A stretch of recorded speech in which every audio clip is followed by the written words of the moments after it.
Very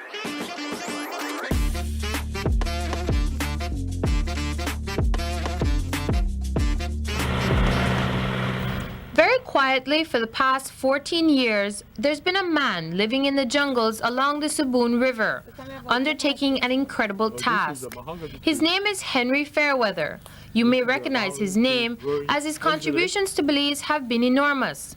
Once employed as a government surveyor, he was a member of the 1933 survey team that defined the Belize-Guatemala border. And 30 years later, he picked out the spot to build Bemopan. But today, at age 93, he's not planning cities or separating countries. He's planting mahogany trees. I have no textbook to follow on this. It's just my long knowledge of the forest and my desire to do something for the country. Up until recently, only Fairweather's friends and neighbors knew what he was up to.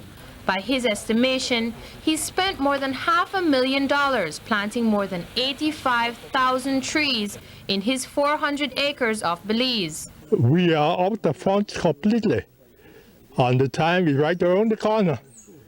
If we don't get some funds, some contribution, some aid, we'll have to close down. I don't think the people would like to see a move like this closed down without any due return. Some of my men who had to lay off and no back pay are talking about taking legal action. It's as bad as that.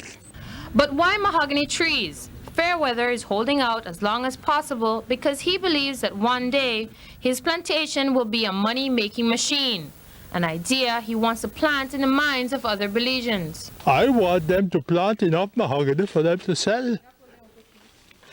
And it must be sustainable. That is, they'll be able to grow it continuously and live by that.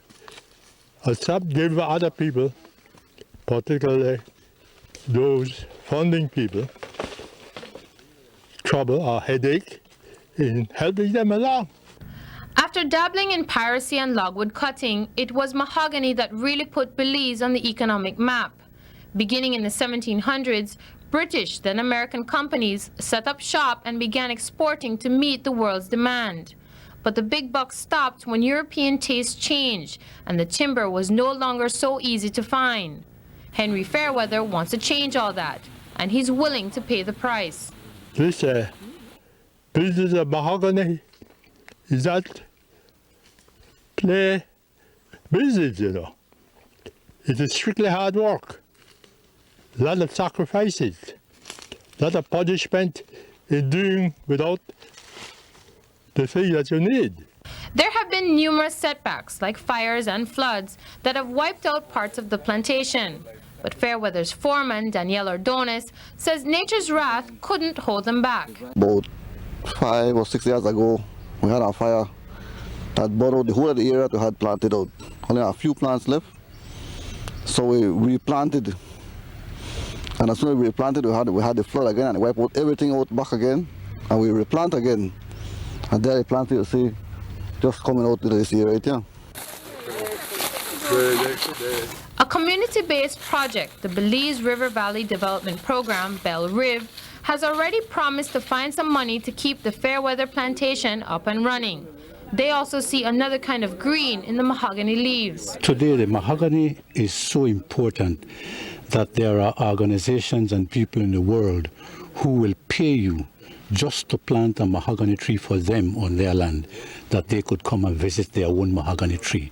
You have to cut it down.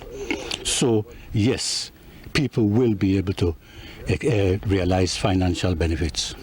Whatever happens in the end, it's pretty obvious that Fairweather himself won't see the fruits of his labor.